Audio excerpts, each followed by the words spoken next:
E a seguir, como controlar a ansiedade nessa época de pandemia? A gente já volta, é um instante só.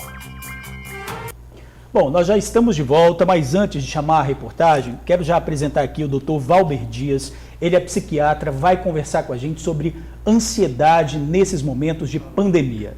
Hoje no estado já são 4.242 casos confirmados, 165 mortos por coronavírus.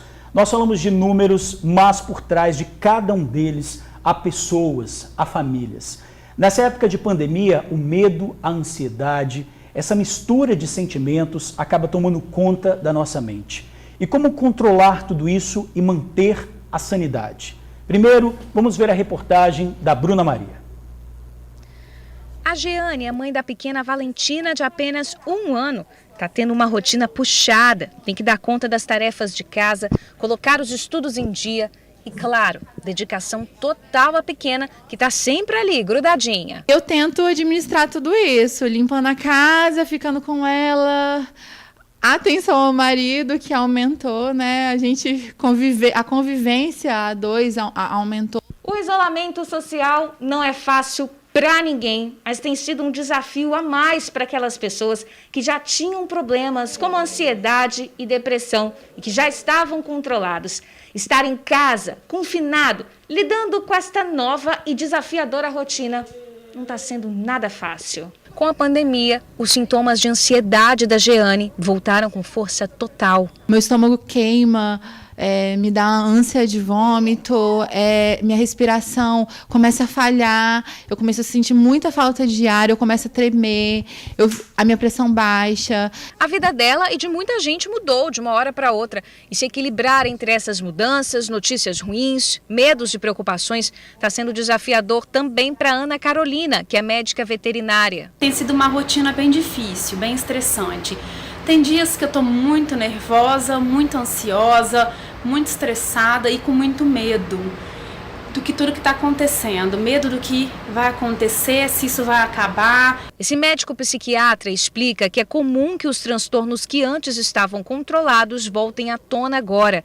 Moldar uma nova rotina é importante para uma boa adaptação nesse momento. Criar uma nova rotina, seja ela o mais parecido que a gente tinha anteriormente. Então, se a pessoa vai trabalhar, então, por exemplo, eu estou aqui hoje para trabalhar à distância, mas eu estou me vestindo exatamente como vestiria normalmente. E, se possível, até mesmo eu devo passar até o perfume, porque isso é importante para mim, para meu cérebro. Ele lembrar que existe uma nova rotina em andamento, né? Se a criança vai estudar, ela vai fazer a aula online, ela tem que estar de uniforme. Isso ajuda o cérebro dela a se adaptar, né, a entender que essa é uma nova rotina. E se eu mexo na minha rotina e consigo colocar uma rotina, não precisa ser perfeita. É aquela história, o feito é melhor que o perfeito agora. Isso vai ajudar muito. E todos merecem atenção quando o assunto é saúde mental. Inclusive eles, os idosos, que têm estado sob nossa constante vigilância. Os vovôs e vovós também precisam de muita atenção. O que a gente, infelizmente, vai encontrar daqui para adiante é, às vezes, quadros depressivos com recaídas. Às vezes o quadro estava lá, ele não iria aparecer agora, iria aparecer quando a pessoa tivesse um estresse pessoal, né? Mas aí a gente teve um estresse coletivo, mundial, né? Então a gente vai ter isso em grande escala. Os idosos, em especial, pelo rigor do distanciamento social, a gente sabe que é maior, e isso torna, em especial, elas mais vulneráveis. Pois é, esse é um assunto aí, não é, que está mexendo com a cabeça de todo mundo. Eu estou aqui com o doutor Valber Dias. E você também que está em casa e quiser participar, tiver alguma pergunta aí, está passando por alguma dificuldade, pode mandar aqui. Eu estou com o WhatsApp, o 997922530, tira a sua dúvida. Bom, doutor Walter, existe aí o que passou aí na reportagem, as pessoas sentindo sintomas físicos por conta disso.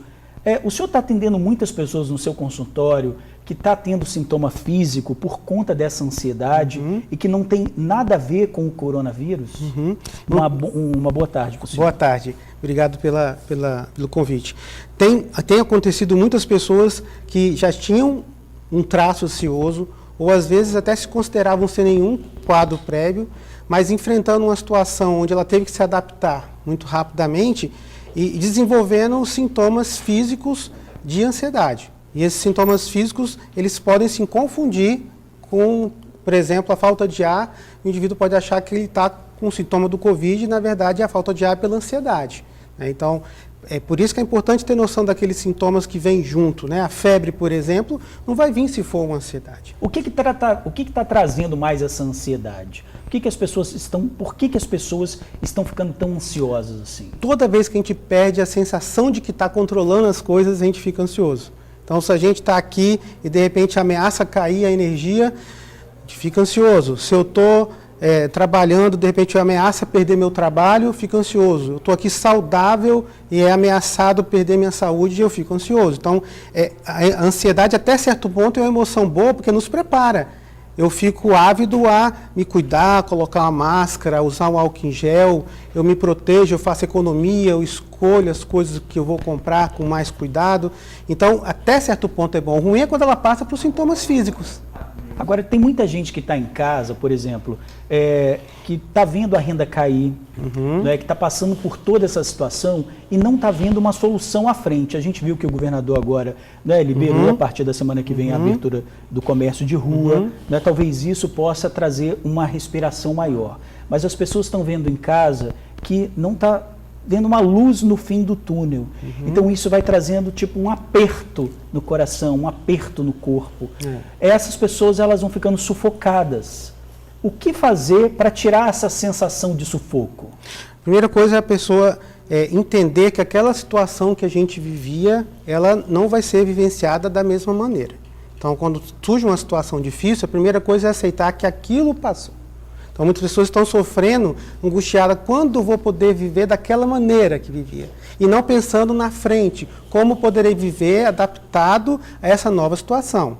Então, a luz do fim do túnel vem na primeira que esse movimento aqui vier, o movimento de que aquilo não vem daquele jeito mais. Como então eu posso reorganizar minha vida dessa outra maneira? Economicamente, me protegendo da doença, de todas as maneiras, né? Aí as coisas começam a se encaixar, porque aí você foca no que vai vir, né? E não naquilo que você perdeu. É do tipo, o isolamento é essencial para nos manter vivos, seria isso? O distanciamento físico. Eu brinco que é legal a gente evitar, às vezes, talvez, a falar de distanciamento social, que eu posso estar distante físico, mas próximo socialmente. Então, é importante estar distante fisicamente, mas socialmente precisamos nos dar suporte um para o outro. O sentimento de suporte, ele alivia a percepção de ansiedade. Agora, como é que fica a rotina dentro da casa? Porque as pessoas já estão 2 meses dentro de casa, né? Às vezes já não tem mais criatividade para fazer as coisas. Verdade. E agora, como é que faz? Precisa criar realmente olhar o que fazia antes, né? Como é que era que funcionava a casa, quais os horários, horário de dormir, horário que jogava, horário que via filme, horário que fazia dever, que estudava e horário que trabalhava, inclusive, que é um grande risco do home office, que é trabalhar mais tempo do que antes. E tentar assemelhar, né, essa nova rotina espelhada dentro do possível também. A gente tem que ter um pouco de paciência conosco, de que as coisas estão em processo de adaptação. No início você não vai render do mesmo jeito para chegar nesse novo ponto mais adiante, mas precisa começar logo. Doutor Valber, tem uma pergunta aqui de um amigo do TN, ele diz o seguinte, é de Vila Velha: sempre fui muito ansioso, mas ainda agora estou parado, pois sou motorista de transporte escolar. Aí ele fala sobre medicação, né? Posso tomar algum calmante, ainda por cima não conseguir receber o auxílio. Quer dizer, a realidade dele é uma realidade, com certeza, de muitos brasileiros, de muitos capixabas, né, que ainda não conseguiram resolver essa situação. Né? O senhor está recebendo muitas pessoas assim também, que não conseguem dar conta dessa realidade. O que fazer? Nosso cérebro tem uma capacidade ilimitada de processar informações. Então a gente precisa ajudar ele a ter menos informações para processar, ou seja, diminuir o número de coisas que ele precisa resolver para lidar, né? Por isso a rotina é tão importante. E voltando ao assunto aí da pergunta da medicação, a gente não indica o uso de medicação sem uma consulta médica. O ideal seria trabalhar medidas não medicamentosas, né? Existem sistemas, por exemplo, de auxílio emocional disponíveis em 0800, né? Alguns já até foram divulgados aqui. Então é importante que as pessoas usem esses recursos, né, não medicamentosos. E se isso realmente não estiver dando conta, aí procurar uma ajuda especializada, porque continuam funcionando os serviços médicos. Outra pergunta: pessoas que perderam parentes pouco antes da pandemia. Perdi a minha filha de 3 meses e logo depois veio essa pandemia. Eu vivo aterrorizada. Como fazer para controlar isso? Isso. Então ela já teve um trauma, uma vivência, um estresse pessoal, um luto pessoal, e está vivenciando agora um luto que todo mundo tem vivenciado em relação às coisas como eram e que agora serão diferentes. Então, ela precisa estar muito atenta para os sinais dela, no sentido de impactos na vida dela. Se isso já estiver trazendo impacto no convívio social, no capacidade de trabalhar, ela precisa de ajuda, precisa buscar ajuda. Estou com uma adolescente que desenvolveu depressão há 2 semanas. O que eu devo fazer? A depressão, enquanto tristeza, é normal. Então, estou triste porque as coisas não são como era antes. Ok. A depressão, quando vem com sintomas associados, capacidade de produzir insuficiente, de fadiga, dificuldade de sentir prazer, pensamentos ruins, aí precisa de ajuda, né? Tem como definir, doutor, o que eu estou sentindo, se é uma depressão ou uma tristeza profunda por causa da pandemia? Como que eu consigo ver que eu preciso, nesse momento, pedir uma ajuda porque a situação pode se complicar? Perfeito. Numa situação de tristeza, ela é de acordo com aquilo que está acontecendo. Se acontece dentro da casa uma outra situação que pudesse te causar alegria, você estando bem, vai se alegrar, mesmo estando triste com aquilo que está acontecendo. Então, a capacidade de sentir prazer nas coisas, se alegrar, mesmo que vão ter pequenas coisas, às vezes um pequeno comentário, uma situação em casa do cotidiano, e se você consegue sentir alegria e prazer ali, isso é um bom sinal. Então o seu humor está coerente, ele está reagindo para ficar alegre quando tem que ficar, triste quando tem que ficar. Quando é doença, você não consegue modular ele está sempre triste. Em questão de choro, a pessoa que tem vontade de chorar, por exemplo? Um choro, por exemplo, sem motivo, né? Um choro desproporcional, emotividade, pode ser um sinal de preocupação, né? Mas sempre fora de contexto, né? Se você está vendo um vídeo triste, no momento triste, ela chorar, tudo bem, né? Mas ela depois viu um vídeo engraçado e ela não consegue rir, aí preocupar. E falta de fome e sede nesse momento, por exemplo? Perfeito. Sinais de falta de fome, sede? A fome ela pode alterar para os 2 lados, é um sinal de atenção, e o sono alterando para os 2 lados também é sinal de atenção, tanto o excesso quanto a falta. A fome, tanto o excesso quanto a falta. A sede já pode significar que essa pessoa está muito ativada, liberou muita adrenalina, está extremamente estressada, a boca fica seca. Isso aí a pessoa precisa verificar se ela não está taquicárdica, se não tem que ir no cardiologista para avaliar isso aí. E muita gente está falando aqui sobre paralisações, formigamentos, paralisação, a ansiedade, ela traz isso, doutor? Pode vir até 13 sintomas físicos, inclusive dormência, falta de ar, tremor, dor no peito, dor no estômago, né? Vários tipos de sintomas físicos podem estar associados a um quadro de ansiedade, onde a pessoa extrapola aquele valor de ansiedade máximo e o cérebro dela acha que ela está em perigo. O cérebro não sabe ler se ela está diante de um leão de verdade, ou se é um inimigo equivalente a um leão que está na cabeça dela. Ele ativa reações para que ela possa lidar melhor com aquilo, e ela acredita que talvez, né, o nosso organismo, que causando algum tipo de, vamos dizer assim, de taquicardia ou de respirar mais rápido, possa preparar para lidar com um leão de verdade, mas não com um leão de mentira. Né? Doutor, nessa pandemia as pessoas focaram muito nos idosos, né? Então os idosos já têm as pessoas já têm uma certa visão muito preconceituosa em relação a isso, de desumanização em relação aos idosos, que são as pessoas que precisam exatamente dessa ajuda extra.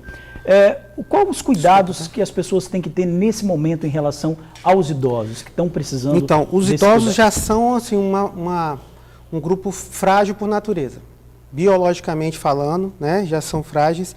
E, em especial, ficaram submetidos nesse período a um isolamento mais severo que a média, por medo, às vezes o próprio familiar, né? E, às vezes, a pessoa que está lá cuidando desse idoso não entendeu do que ele está sentindo falta realmente.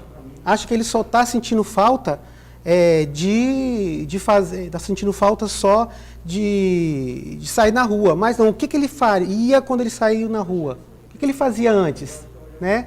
Então, nessa situação, você tem que conversar com o idoso, saber o que você está sentindo falta, o que você fazia quando ia no mercado. Então, é aí que você vai conseguir ajudar realmente esse idoso. Muita gente falando aqui, doutor, assim, parece que eu estou enlouquecendo. né? O senhor já ouviu muito essa frase? Muito. Parece que eu estou enlouquecendo. Ou que isso não está acontecendo. Que isso é um filme, que de repente eu vou acordar de um sonho e de repente tudo vai acabar. Então, isso também faz parte daqueles sintomas que podem vir num quadro de ansiedade muito grave, né? E a pessoa acreditar que não está... porque a reação do corpo dela, ela é estranha. Fala, mas por que meu coração está batendo rápido? Por que eu estou com a respiração rápida se eu estou aqui conversando com você e sentindo isso? Então, esse paradoxo leva na pessoa a sensação de que pode estar enlouquecendo, esse medo, né? Está enlouquecendo. Nós estamos numa véspera do Dia das Mães, né? Muitas pessoas estão sendo tentadas a ir até a casa, dar um abraço, né? Mas recebendo ligações. O que fazer nesse momento, doutor? Qual é a atitude mais correta nesse momento? É claro, né, de não ir, mas muita gente ainda está sendo resistente a isso. Como curar essa paixão? Como segurar essa paixão? Difícil, né? né? A mensagem para as mães, a mensagem para os filhos. E qual seria o maior cuidado nesse momento? Qual seria, nesse momento, o maior gesto de amor? As mães e os pais sempre querem saber dos filhos se eles os amam. Eu acho que a melhor coisa que pode ser feita nesse momento é realmente falar isso, né, de alguma maneira. Não precisa ser fisicamente perto, mas pode ser socialmente perto, né? Falar, escrever, se você não é bom de falar, mas declarar esse sentimento de que gosta e que por gostar não está podendo estar fisicamente próximo, né? É algo que é doloroso, concordo com você, não é fácil de fazer, né? A saudade, essa palavra que só existe no português, ela fica cada vez maior e difícil de lidar. Mas quando você percebe que isso está por trás disso, um bem maior e uma forma realmente de expressar esse sentimento para a pessoa, tenho certeza que os pais e que as mães as mães em especial nesse domingo, vão se sentir tão abraçadas quanto se estivessem fisicamente, né, próximas. Neste momento, o feito é melhor que o perfeito, né? Exatamente. O que você puder fazer nesse sentido dessa demonstração já vai estar muito bom. Doutor, estou recebendo muitas mensagens aqui de grávidas, né, mamães, que estão para ter o bebê e outras que já tiveram um bebê, que estão falando de ansiedade generalizada, com esse medo, né? O que o senhor pode dizer para as grávidas e para quem também já teve, né, acabou de ter o bebê? O período periparto, inclusive o período do parto, é um período que ele os hormônios que cercam esse momento na gravidez podem colocar essas mulheres em situação de maior risco para transtornos de humor e de ansiedade. Então elas precisam ficar atentas para essa, sobretudo em onde que deve estar a atenção, se ela está conseguindo sentir prazer em estar grávida e em cuidar dessa criança que acabou de nascer, se for o caso. Se esse sentimento de prazer está presente, ela está conseguindo cuidar, ok, administra isso de outras maneiras. Se não, procurar ajuda, porque uma grávida que não consegue sentir prazer em cuidar do filho ou em estar naquele momento, isso pode ser que essa condição de risco tenha precipitado alguma coisa. Né? Doutor, muita gente também perguntando em relação à ansiedade ao nervoso. As pessoas estão ficando muito nervosas. Sim. Como controlar esse nervoso nesse período? Irritadas, né? Impacientes, inquietas, né? Não tem outra forma de controlar esse nervoso que não se concentrando bem naquilo que está diante de você naquele momento, né? Se eu estou aqui pensando que daqui a pouco eu tenho que fazer atividade A ou B ou C, eu vou voltar lá para dar minha aula online, algo assim, eu posso ficar irritado, mas enquanto eu estou aqui conversando com você, isso eu consigo dar conta. Então, focar naquilo que está aqui, no que está presente. Doutor, essas conversas online, né, com os amigos, com os grupos, isso é importante nesse momento? Muito, muito. E é mais ou menos do mesmo estilo que antes. Se antes se encontrava para tomar café, vamos preparar o café, né? Vamos tomar café juntos, né? Eu fiz uma brincadeira um dia desses com um primo meu e assim, olha, eu fiz o bolo. E ele falou, vou te mandar o café. E ele meio que brincou, mandando café pelo celular, e foi divertido. Foi um momento que a gente relaxou, parou de pensar um pouco em outras coisas. Pensamos ali, estávamos ali, no café. E aí ficamos menos ansiosos. Olha, uma mensagem aqui da amiga do TN. Boa tarde, eu sinto tudo que o médico está falando aí durante a conversa de vocês, sou muito ansiosa e tem hora que parece que a gente surta, que eu vou surtar. O que a gente pode dizer para os nossos amigos quando a gente fala, parece que eu vou surtar?